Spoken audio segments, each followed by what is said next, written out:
Dear students, in the subject Banking Law and Practice, we are studying the functions of commercial banks.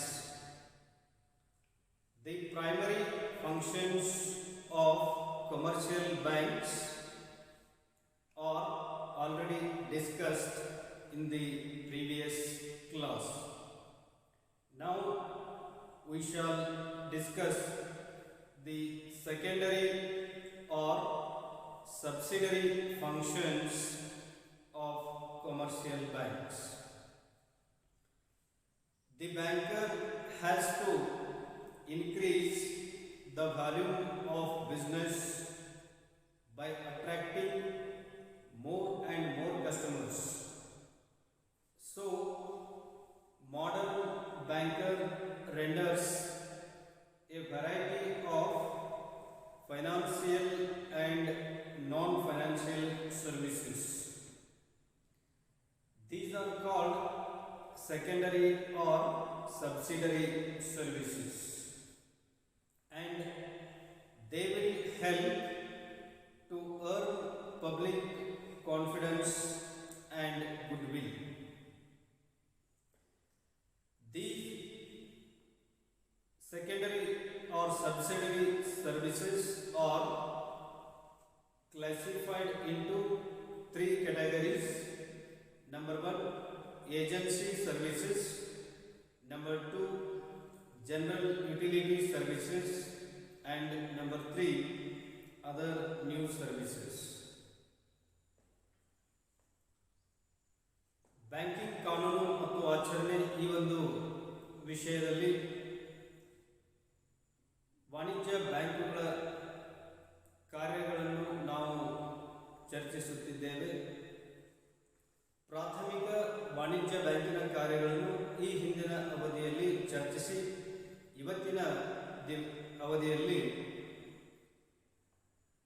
ಬ್ಯಾಂಕಿನ ಅನುಷಂಗಿಕ ಅಥವಾ ಗ್ರಾಹಕ ಅನುಕೂಲಕಾರಿ ಸೇವೆಗಳು ಅಥವಾ ಕಾರ್ಯಗಳನ್ನು ಚರ್ಚಿಸೋಣ. ಬ್ಯಾಂಕ್ಗಳು ತಮ್ಮ ವ್ಯವಹಾರದ ಪ್ರಮಾಣವನ್ನು ಹೆಚ್ಚಿಸಲು, ಹೆಚ್ಚು ಗ್ರಾಹಕರನ್ನು ಆಕರ್ಷಿಸಿ ತಮ್ಮ ಪ್ರತಿಷ್ಠೆಯನ್ನು ಹೆಚ್ಚಿಸಲು ಆರ್ಥಿಕ ಮತ್ತು ಆರ್ಥಿಕೇತರ ವೈವಿಧ್ಯಮಯ ಗ್ರಾಹಕ ಅನುಕೂಲಕಾರಿ ಸೇವೆಗಳನ್ನು ಇವತ್ತು ಸಲ್ಲಿಸುತ್ತಿವೆ. ಇಂಥ ಸೇವೆಗಳನ್ನು ನಾವು ಮೂರು ವಿಧವಾಗಿ ವಿಂಗಡಿಸುತ್ತಿದ್ದೇವೆ. ಇದರಲ್ಲಿ ಏಜೆನ್ಸಿ ಸರ್ವಿಸಸ್ ಅಂದರೆ ಪ್ರಾತಿನಿಧಿಕ ಸೇವೆಗಳು ಅಥವಾ ಕಾರ್ಯಭಾರಿ ಸೇವೆಗಳು, ಸಾಮಾನ್ಯ ಉಪಯುಕ್ತ ಸೇವೆಗಳು ಅಂದರೆ general utility services, other new services ಅಂದರೆ ಇತರ ನವೀನ ಸೇವೆಗಳು. ಇವುಗಳಲ್ಲಿ ಮೊದಲನೇದನ್ನು ಅಧ್ಯಯನ ಮಾಡೋಣ. Now let us discuss about the agency services.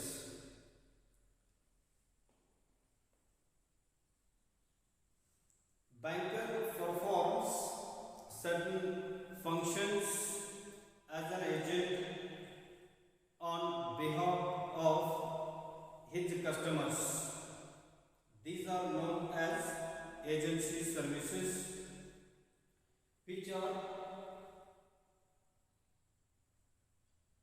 payment of life insurance premium and electricity bill, etc., purchase and sale of securities, remittance of funds, collecting drafts, dividends, interest, etc., executors and trustee.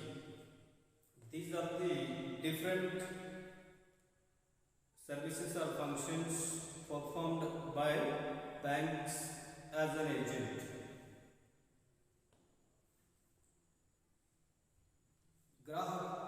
ಗ್ರಾಹಕರ ಪರವಾಗಿ ಬ್ಯಾಂಕ್ಗಳು ಸಲ್ಲಿಸುವ ಸೇವೆಗಳು, ಪ್ರಾತಿನಿಧಿಕ ಸೇವೆಗಳು ಅಥವಾ ಕಾರ್ಯಭಾರಿ ಸೇವೆಗಳು ಯಾವುದೆಂದರೆ ಗ್ರಾಹಕರ ವಿಮಾ ಕಂತು ಅಥವಾ ವಿದ್ಯುತ್ ಶಕ್ತಿ ಬಿಲ್ಲು ಇತ್ಯಾದಿ ಜವಾಬ್ದಾರಿಗಳ ಕಾರ್ಯವನ್ನು ನಿರ್ವಹಿಸುವುದು,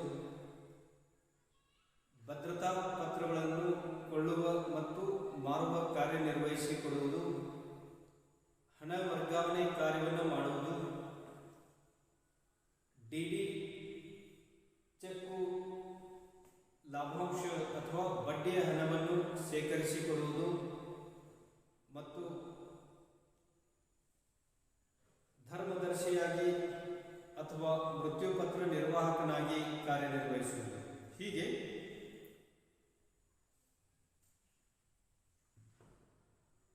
ಇತ್ಯಾದಿ ಸೇವೆಗಳು ಅಥವಾ ಕಾರ್ಯಗಳು ಈ ಪ್ರಾತಿನಿಧಿಕ ಅಥವಾ ಕಾರ್ಯಭಾರಿ ಸೇವೆಗಳಲ್ಲಿ ಒಳಗೊಂಡಿವೆ. So the first one is payment of LIP, that is life insurance premium and electricity bill, etc. As per the standing instructions of the customer, the banker makes payments on behalf of customers. The payments may be life insurance premium, electricity bill, subscription to newspapers, water tax, municipal tax, club bill, etc. When banker makes such payments on behalf of customers, he immediately debits such amount to customer's account and informs the customer about the payment. And for rendering such service, the banker charges some amount as service charges in the form of commission.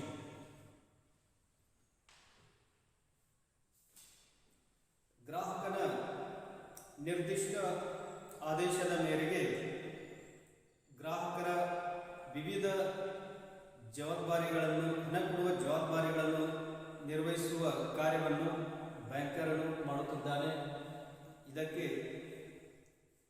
ಇದರ ಉದಾಹರಣೆಗಾಗಿ ವಿಮಾ ಕಂತು ಅಥವಾ ವಿದ್ಯುತ್ ಶಕ್ತಿ bill, ಮನೆಯ ಕರ, ಪತ್ರಿಕೆಗಳಿಗೆ ಚಂದಾ ಹಣ ಪಾವತಿಸುವುದು, ಕ್ಲಬ್ ಬಿಲ್ ಇತ್ಯಾದಿಗಳನ್ನು ಪಾವತಿಸುವ ಕಾರ್ಯವನ್ನು ಮಾಡುತ್ತಾನೆ. ಗ್ರಾಹಕನಿಂದ ಸೂಚನೆ ಪಡೆದು ಇಂಥ ಹಣವನ್ನು ಪಾವತಿಸಿದ ತಕ್ಷಣ ಗ್ರಾಹಕರ ಖಾತೆಗೆ ಖರ್ಚು ಹಾಕಿ ಇಂಥ ಮಾಹಿತಿಯನ್ನು ತಕ್ಷಣ ಗ್ರಾಹಕನಿಗೆ ಒದಗಿಸುತ್ತಾನೆ ಮತ್ತು ಈ ರೀತಿ ಕಾರ್ಯ ಮಾಡಿದ್ದಕ್ಕಾಗಿ ಸೇವಾ ಶುಲ್ಕ ಕಮಿಷನ್ ರೂಪದಲ್ಲಿ ಸೇವಾ ಶುಲ್ಕವನ್ನು ಗ್ರಾಹಕರಿಗೆ ವಿಧಿಸಲಾಗುತ್ತದೆ. The next or second type of agency function of the banks is purchase and sale of securities. ಎರಡನೆಯ ಪ್ರಾತಿನಿಧಿಕ ಸೇವೆ ಅಥವಾ ಕಾರ್ಯ, ಬ್ಯಾಂಕಿನ ಎರಡನೇ ಅಥವಾ ಪ್ರಾತಿನಿಧಿಕ ಕಾರ್ಯ ಯಾವುದೆಂದರೆ ಗ್ರಾಹಕನ ಪರವಾಗಿ ಷೇರು ಮತ್ತು ಡಿಬೆಂಚರ್ಗಳು ಅಂದರೆ ಭದ್ರತಾ ಪತ್ರಗಳನ್ನು ಕೊಂಡುಕೊಳ್ಳುವ ಮಾರುವ ಕಾರ್ಯವನ್ನು ಮಾಡುವುದು. Banker byes and cells stock exchange securities on behalf of customers through brokers. When the customer gives instructions to banker for the purchase and sale of securities, the banker immediately assigns this work to a broker. In this case, bankers act as an agent of the customer and charge certain amount as service charges, which is known as commission. ಗ್ರಾಹಕರ ಪರವಾಗಿ ಷೇರು ಮತ್ತು ಡಿಬೆಂಚರ್ಗಳನ್ನು ಅಂದರೆ ಭದ್ರತಾ ಪತ್ರಗಳನ್ನು ಕೊಂಡುಕೊಳ್ಳುವ ಮಾರುವ ಕಾರ್ಯವನ್ನು ಬ್ಯಾಂಕರ್ನು ಆಧುನಿಕ ಬ್ಯಾಂಕರ್ನು ಮಾಡುತ್ತಿದ್ದಾನೆ. ಗ್ರಾಹಕನಿಂದ ನಿರ್ದಿಷ್ಟ ಸೂಚನೆ ಅಥವಾ ಆದೇಶ ಪಡೆದ ತಕ್ಷಣ ಇಂಥ ಕಾರ್ಯವನ್ನು ದಲ್ಲಾಳಿ ಮುಖಾಂತರ ಖರೀದಿ ಹಾಗೂ ಮಾರಾಟ ಮಾಡುವ ಕಾರ್ಯವನ್ನು ನಿರ್ವಹಿಸುತ್ತಾನೆ.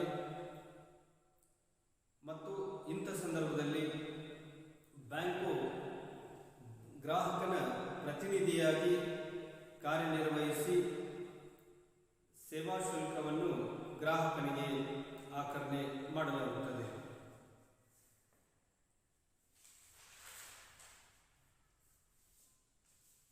The third agency function of the banks is remittance of funds. Banks arrange for remittance of funds from one place to another throughout the country on behalf of customers. This remittance can be made by way of drafts, travelers checks, etc.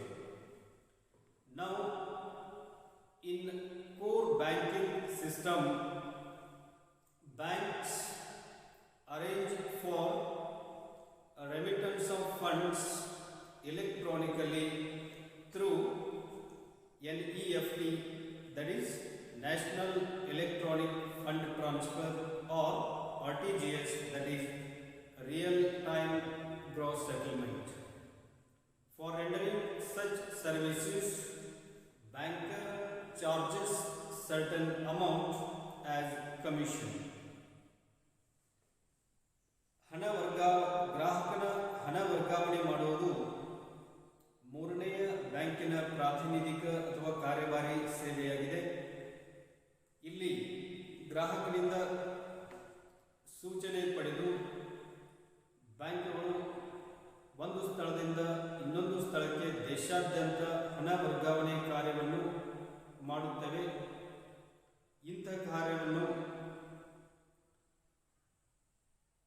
DD ಅಥವಾ ಪ್ರಯಾಣಿಕರ ಚೆಕ್ಕುಗಳ ಮುಖಾಂತರ ಹಣ ವರ್ಗಾವಣೆ ಕಾರ್ಯವನ್ನು ಮಾಡುತ್ತೇವೆ.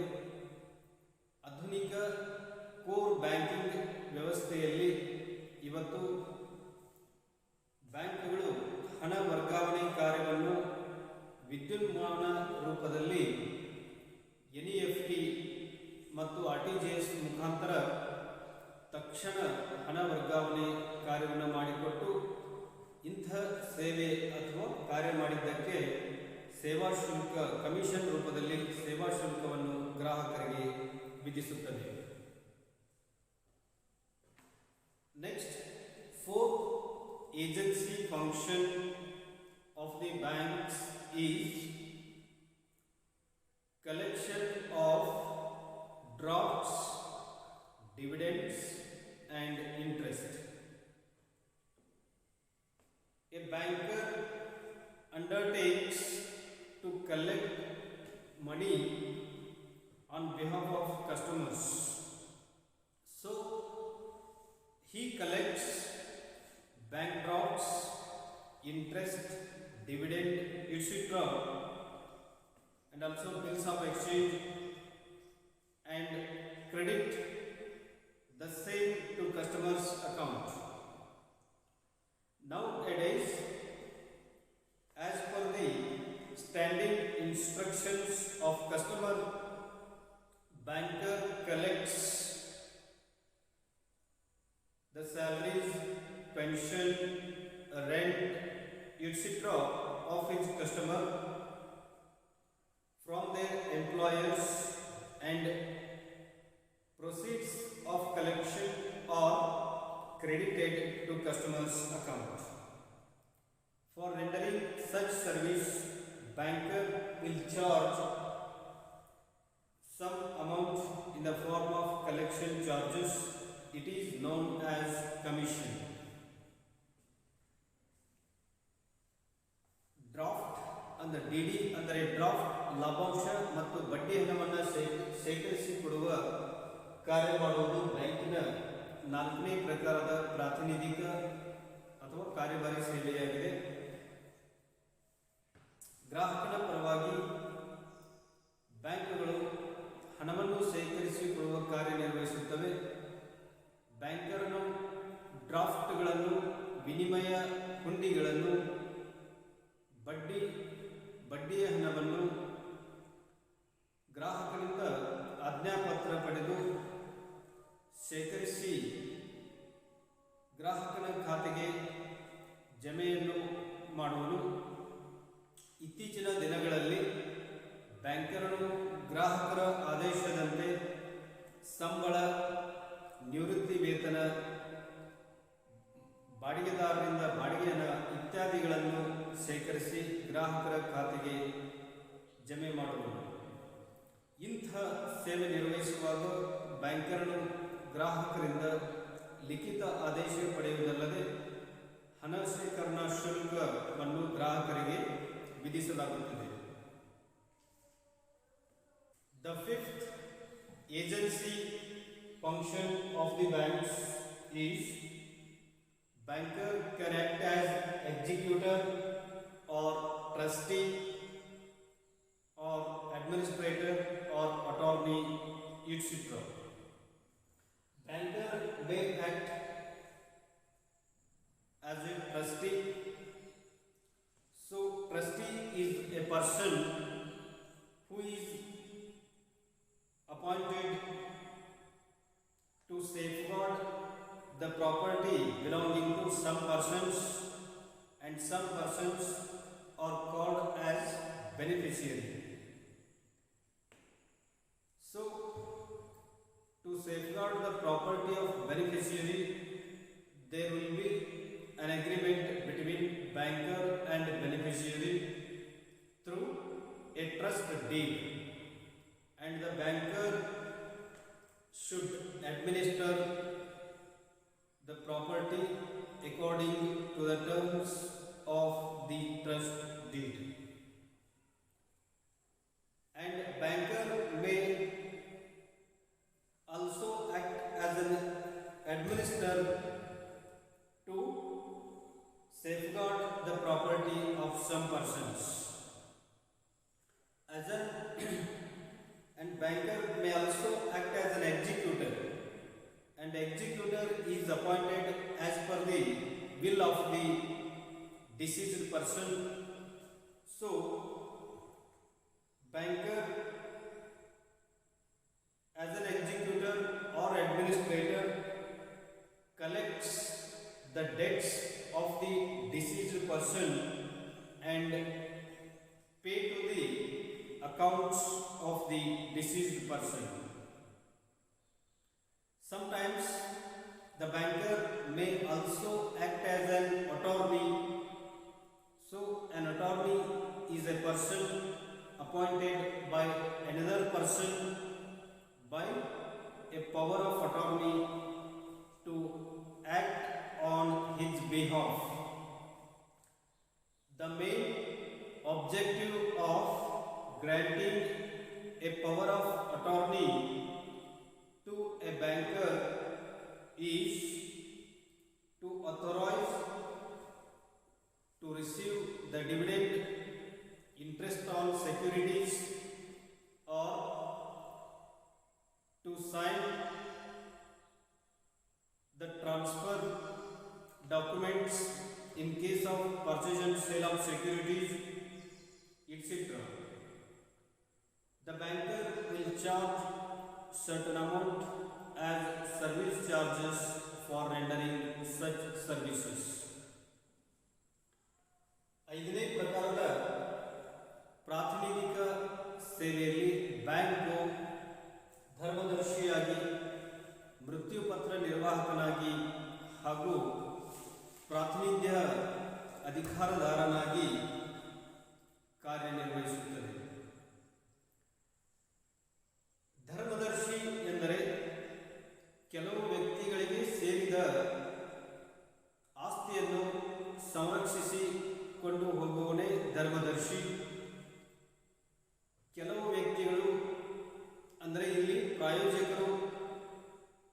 ಎಂದೆನಿಸಿಕೊಳ್ಳುವರು. ಈ ಪ್ರಾಯೋಜಕರ ಆಸ್ತಿಯನ್ನು ಸಂರಕ್ಷಿಸಿಕೊಡಲು ಪ್ರಾಯೋಜಕರು ಹಾಗೂ ಬ್ಯಾಂಕರ್ನ ಮಧ್ಯೆ ಟ್ರಸ್ಟ್ ಡೀಡ್ ಮುಖಾಂತರ ಒಡಂಬಡಿಕೆ ಏರ್ಪಟ್ಟು ಈ ಒಡಂಬಡಿಕೆಯ ಷರತ್ತುಗಳ ಪ್ರಕಾರ ಆಸ್ತಿಯನ್ನು ಸಂರಕ್ಷಿಸುವ ಜವಾಬ್ದಾರಿಯನ್ನು ಬ್ಯಾಂಕರನು ನಿರ್ವಹಿಸುತ್ತಾನೆ. ಅದು ಅಲ್ಲದೆ ಬ್ಯಾಂಕರನು ಮೃತ್ಯುಪತ್ರ ನಿರ್ವಾಹಕನಾಗಿ ಆಡಳಿತಗಾರನಾಗಿ ಕಾರ್ಯನಿರ್ವಹಿಸುತ್ತಾನೆ. ಮೃತ್ಯುಪತ್ರ ನಿರ್ವಾಹಕನ ಅಂದರೆ ಮರಣ ಹೊಂದಿದ ವ್ಯಕ್ತಿಯ ಮೃತ್ಯುಪತ್ರದ ಪ್ರಕಾರ ಬ್ಯಾಂಕರನು ಮೃತ್ಯುಪತ್ರ ನಿರ್ವಾಹಕನಾಗಿ ನೇಮಿಸಲ್ಪಟ್ಟಿದ್ದ ವ್ಯಕ್ತಿಯ ಮೃತ್ಯುಪತ್ರದ ಪ್ರಕಾರ ಬ್ಯಾಂಕರನು ಆ ವ್ಯಕ್ತಿಗೆ ಬರಬೇಕಾದ ಹಣವನ್ನು ವಸೂಲಿ ಮಾಡುವ ಕಾರ್ಯ ಹಾಗೂ ಆ ವ್ಯಕ್ತಿಯ ಜವಾಬ್ದಾರಿಗಳನ್ನು ಕೊಡುವ ಕಾರ್ಯವನ್ನು ನಿರ್ವಹಿಸುತ್ತಾನೆ ಮತ್ತು ಇಂಥ ಸೇವೆ ಸಲ್ಲಿಸಿದ್ದಕ್ಕಾಗಿ ಸೇವಾ ಶುಲ್ಕವನ್ನು ವಿಧಿಸುತ್ತಾನೆ. ಅದೇ ರೀತಿ ಕೆಲವೊಂದು ಸಲ ಬ್ಯಾಂಕಿನ ಗ್ರಾಹಕನ ಪ್ರಾತಿನಿಧ್ಯದ ಅಧಿಕಾರದಾರ ಅಂದರೆ ಅಟಾರ್ನಿಯಾಗಿ ನೇಮಿಸಲ್ಪಟ್ಟು